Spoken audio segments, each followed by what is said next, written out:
Well, it's a political stain that can really never be erased. Donald Trump has become the first US president in history to be impeached twice. And it happened inside a single term in office. The House of Representatives voted 232 for to 197 against a resolution to impeach the president, with 10 Republicans crossing the floor. Democrats argued that Trump was a threat to democracy and that he was a clear and present danger to the nation. Nancy Pelosi has been watching too many movies based on the White House. As was the case in the first impeachment process last year, you've got to get two-thirds of the Senate on side as well for proper impeachment, and that is highly unlikely. Meanwhile, troops from the National Guard have bunkered down inside the Capitol building to protect against any repeat of last week's violence. By next week's inauguration, there'll be 15,000 troops in place around the Capitol building and also the White House. To unpack all of this, we're joined now by opinion editor at the Daily Telegraph and co-host of the Outsiders program, James Morrow. Hi there, James. Great to be here, Chris. I am still trying to nail down exactly why they want Trump's head, because I heard and saw 5 different reasons for it. He's gone in 7 days. Why are they bothering? Well, Chris, I think you've got to understand there's a couple of different reasons. I mean, one is the proximate reason. They think that he incited this riot that happened on Capitol Hill. And, you know, on some level, they have a case that Trump, yes, through his words, through his actions and his behavior since the election, may have led people to think that there was a way that they could have turned over this election. But, Chris, the real reason why they're going through this whole palaver of impeaching him when the Senate doesn't sit again until the 19th and when his term ends on the 20th is because they never regarded Trump as a legitimate president, and therefore the entire time they've been trying to get him out because they never wanted him to finish a term, you know, and leave as per the Constitution, because once he does that, that makes him legitimate, I think, and they wanted to delegitimize him. So every single thing they've done up until now, you know, you remember the hashtag resistance. You remember the Inauguration Day protests in Washington, D.C. in 2017. You remember the whole Russiagate thing, which was all about trying to get him out of office. Yep. And that, of course, turned out to be a fraud. So really, the whole thing is they do not want him completing a term, even if they can get him out 5 minutes before, Biden is sworn in.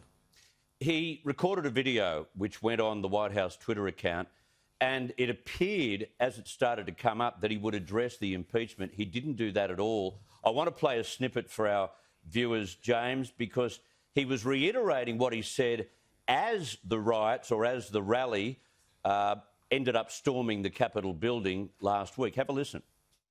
No true supporter of mine could ever endorse political violence. No true supporter of mine could ever disrespect law enforcement or our great American flag. No true supporter of mine could ever threaten or harass their fellow Americans. If you do any of these things, you are not supporting our movement, you are attacking it, and you are attacking our country.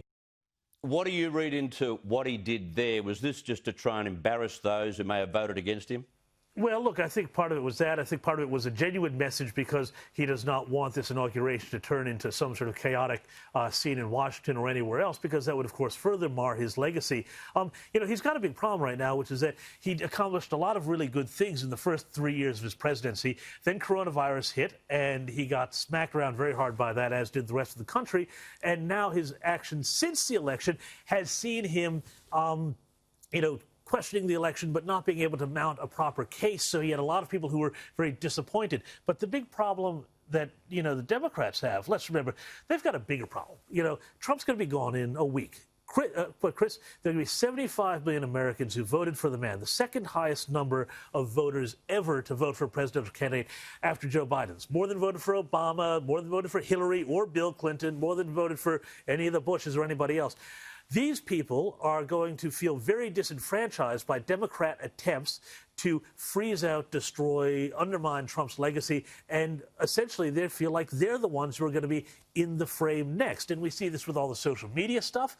We see this with an almost sort of social credit system a la China that's developing not just with the social media and the internet, but also with other services now. So The Democrats, if they were smart, they would drop this and they would reach out and try and get their blue-collar base back. But they're not going to do that because it's more important to them to just simply get rid of Trump. And once Trump is gone, I don't know what all these angry Democrats are going to do because there's going to be this big space in their head left with nothing to fill it. Yes, you're right. You're exactly right. OK, so what happens now? If the Senate is called back the day before inauguration, which could happen, they've got to get two-thirds of the Senate to be on side. That won't happen, right? I just don't see how that happens. They got two-thirds. And then even if they did get it up, what's the point? They've removed him symbolically for like 5 minutes, because his term ends at noon Washington time on the 20th. It'll be 4 a.m.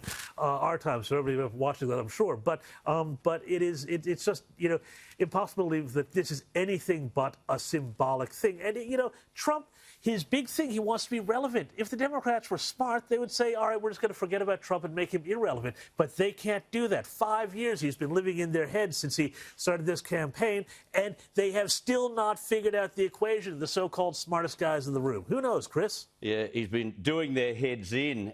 I noticed that he was a little bit downcast, especially when he went to Texas to inspect construction on the wall. And there were a couple of Republicans saying in conversations they had with him last weekend, he was really downcast. It's an almighty kick in the guts, isn't it? Well, I mean, look, you've just lost the biggest election, anywhere in the world. You've done so after, in a humiliation because it's, these people have the level of hatred directed at Trump has been unlike anything I've ever seen to any other president. And I lived through the Reagan and Bush presidencies, and, you thought that they copped it from the media and from the Democrats. Well, that was nothing compared to what Trump has been copping. So you can expect it. Yep. It's natural to feel downhearted. Everybody feels downhearted after losing an election. Teddy Roosevelt had some great lines about that, which I think actually Nixon quoted in his farewell to staff. Good to have you on the program, James. Thank you very much for your input. Great as always, Chris.